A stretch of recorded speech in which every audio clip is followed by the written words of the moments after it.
시편 20편 1절부터 9절 말씀 마음을 집중하시고 함께 읽어보십니다.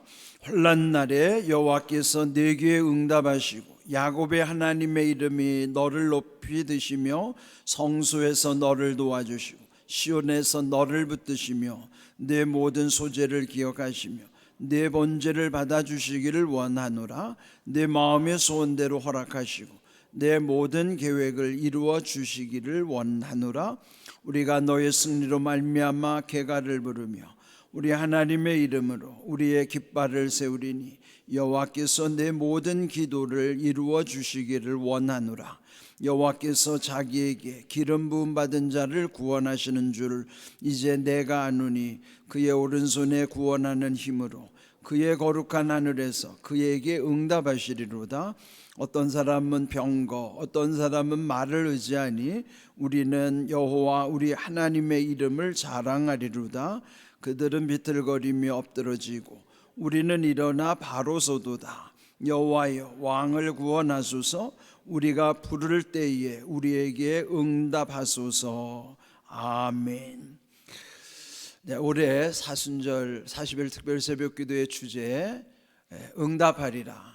주제의 말씀대로 우리가 지금 계속 묵상을 이어가고 있습니다. 오늘 읽은 말씀에도 보면은 응답에 대한 언급이 3번 나오죠. 그래서 이제 응답이란 말이 나올 때마다 귀가 더 솔깃해져야만 합니다. 오늘 이 시편에는 전쟁에 나가게 되는 사람들이 하나님께 드리는 기도예요. 그래서 오늘 제목을 환난 날에 응답하소서. 그러니까 환난이라는 것은요, 우리가 감당할 수 없는 일들을 일컬어 환난이라고 그러죠. 그렇다면 아주 극심한 환난, 또 아주 극단의 환난이라 그러면요, 전쟁의 공포일 거예요. 이제 우리는 이미 이 땅의 전쟁이 그친 지가 벌써 70여 년이 넘었기 때문에 우리 세대에서는 경험해보지 못한 참 특별한 하나님의 은혜예요. 그렇지만은 우리 조상들은 자기가 살아 생전에 이런 전쟁을 거의 다 겪었어요. 지금 우리만 안 겪는 거예요, 거의. 그게 얼마나 특별한 은혜입니까? 그런데 이 전쟁의 공포야말로 정말 무엇과도 비교할 수 없는 최악의 고통이죠. 또 지금도 세계 곳곳에서는 전쟁의 참화로 인하여 극한의 고통을 겪는 나라들이 또 있습니다. 그래서 오늘 이 말씀에 보면은 그 환난 때 하나님께 구하기를 응답하소서 기도하는 내용이에요.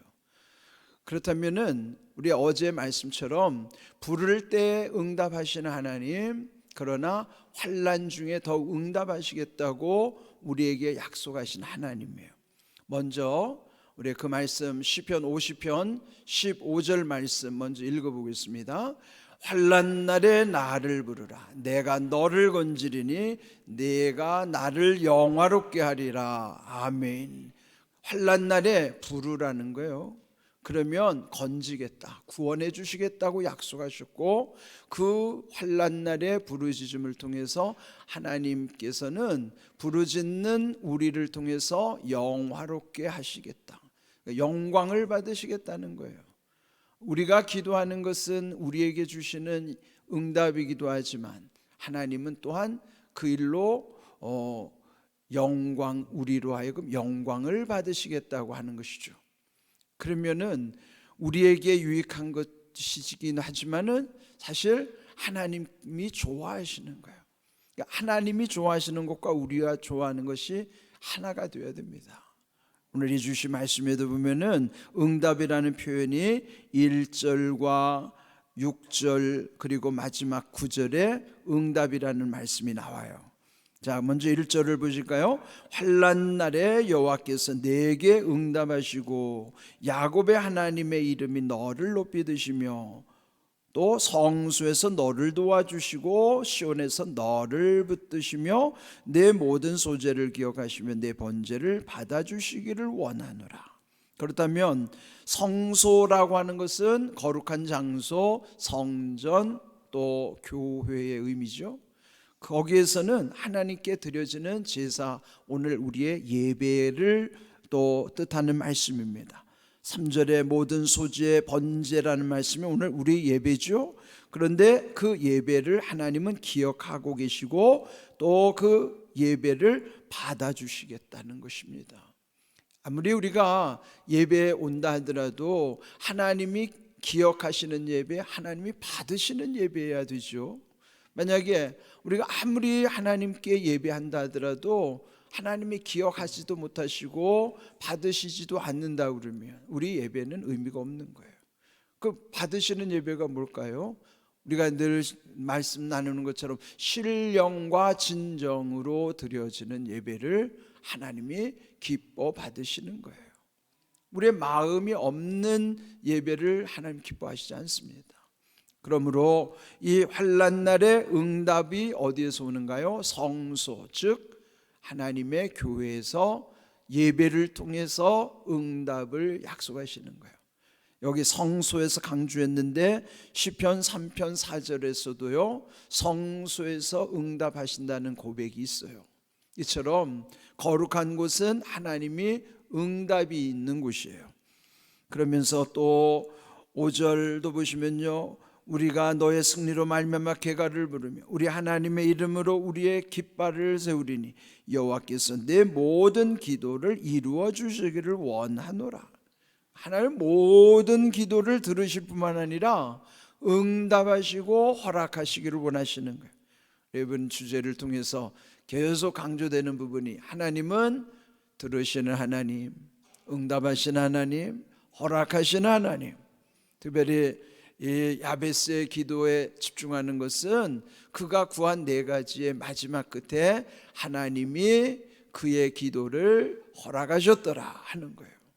그리고 결국은 우리의 기도를 들으시면서도 응답하시는 것, 더 확실한 것은 허락하셔야 할 때 우리의 구하는 것이 온전히 이루어지는 것입니다. 여기에서도 내 모든 기도를 이루어 주시기를 원하노라.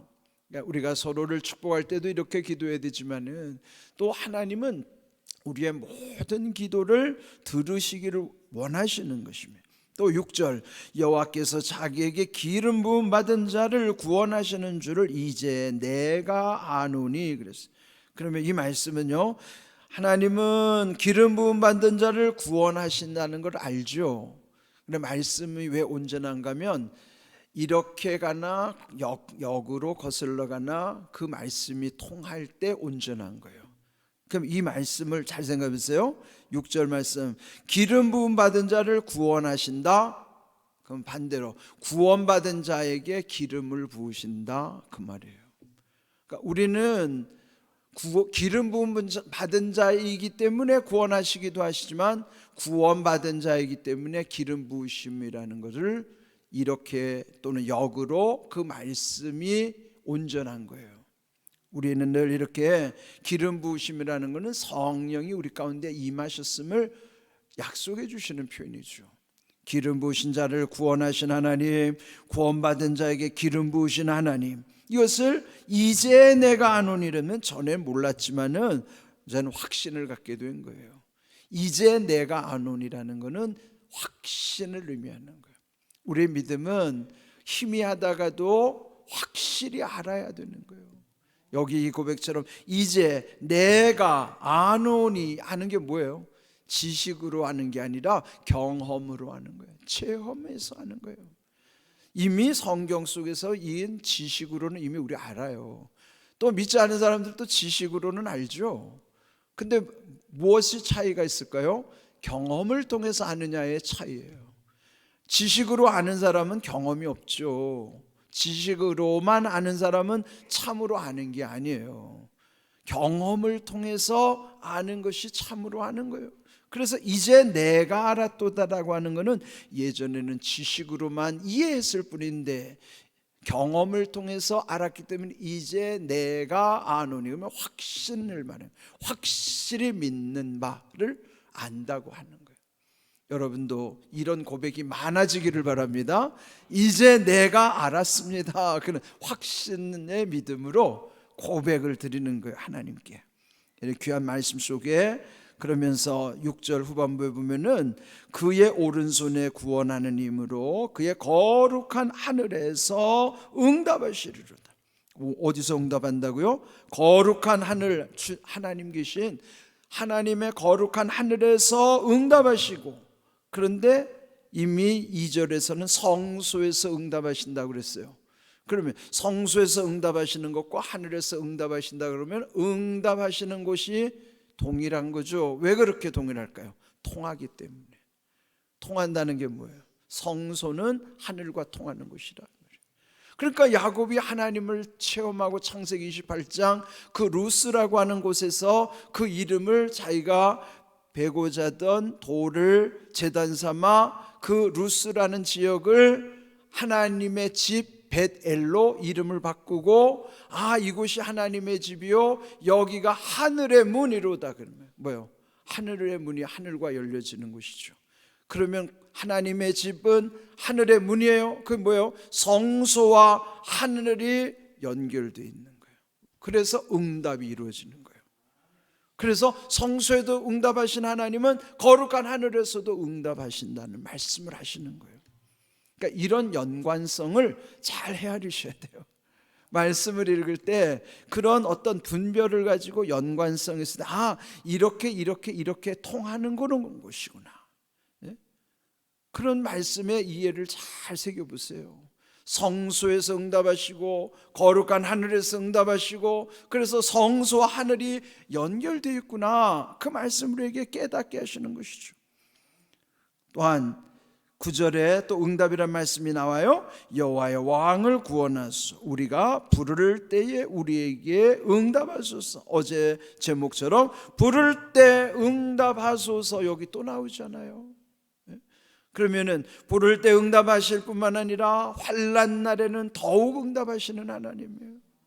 그러니까 여러분, 평소에도 우리가 주님을 부를 때 응답하시기도 하지만은 환난 날이라는 내가 감당하기 어려운 때는 더욱 부르짖어야 되는 거예요.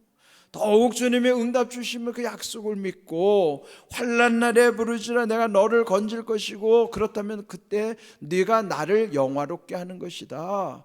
네가 나에게 영광을 돌린다고 하는 것은 부르짖음 속에 들어있다, 그러는 거예요. 그러니까 여러분, 이런 귀한 은혜의 말씀을 가만히 새겨보면 얼마나 은혜가 되고, 깨닫는 게 어려운 게 아니잖아요. 얼마나 쉬운 말씀이에요. 말씀이 지금 술술 풀리고 있어요? 이럴 때 아멘 하는 겁니다. 말씀이 술술 풀리시기 바랍니다. 그냥 입으로 가는 것만 술술술 술 좋아하지 마시고, 예? 말씀이 술술술 풀려야 돼요. 예? 그러니까 오늘 여기서도 보면은, 아, 응답이라는 세 가지, 부를 때 응답하신다 그러지만은 또 성소에서도 거룩한 하늘에서도 응답하신 하나님. 아, 그렇구나. 그러면은 부를 때 누가 불러요? 내가 부르죠. 그러면은 다 통해야 응답이 이루어지니까 성소에서도 통하고 하늘에서도 통하고 부르짖는 나 자신에게서도 통하고, 그거 얼마나 중요해요. 여러분, 옛날에 우리 조상들이 한글을 창제하는 원리든지 세상을 이해하는 원리를요, 하늘과 땅, 그 땅에서 사는 사람으로 일치시켰어요. 그걸 뭐라 하면 천지인. 한문으로 공부할 때 공자가 위에 짝대기 밑에 짝대기, 그거를 연결시킨 게 이게 공부한다는 공자예요. 공부의 공자가 뭔지 아세요? 하늘의 이치와 땅의 이치를 연결한다. 그래서 그걸 누가 연결해? 사람이 연결하는 거예요. 그래서 하늘과 땅과 사람을 천지인이에요. 영적으로도 마찬가지예요. 땅은 성소가 있는 곳이고 하늘은 저 위에 있는 곳이고, 그 가운데는 누가요? 부르짖는 내가 있는 거예요. 그래서 응답은 하늘에서만 이루어지는 게 아니고 땅의 성소에도 이루어지고 부르짖는 그 사람을 이루어지고 일체가 되죠. 이게 한문으로 공자예요. 공부한다는 공자. 이게 공부예요. 여러분, 공부하시기 바랍니다. 공자는 뭐예요? 하늘과 땅과 부르짖는 내가 연결돼서 하늘에서도 응답 주시면 땅의 성소에서도 응답 주시고 부르짖는 나를 통해서도 응답하시는 거예요. 공짜가 어떻게 이루어지는지 아셔야 됩니다. 세상에 공짜만 좋아하시지 마시고 한문으로 이 공짜가 어떤 의미인가를 잘 헤아리십시오. 그래서 오늘 응답 주시는 세 가지가 어떻게 연결되는가, 여러분 이 말씀 속에 하나님의 응답의 원리, 그 약속이 있음을 기억하시고 말씀대로 이루시는 놀라운 응답의 은혜를 누리시기를 주님의 이름으로 축복합니다. 아멘.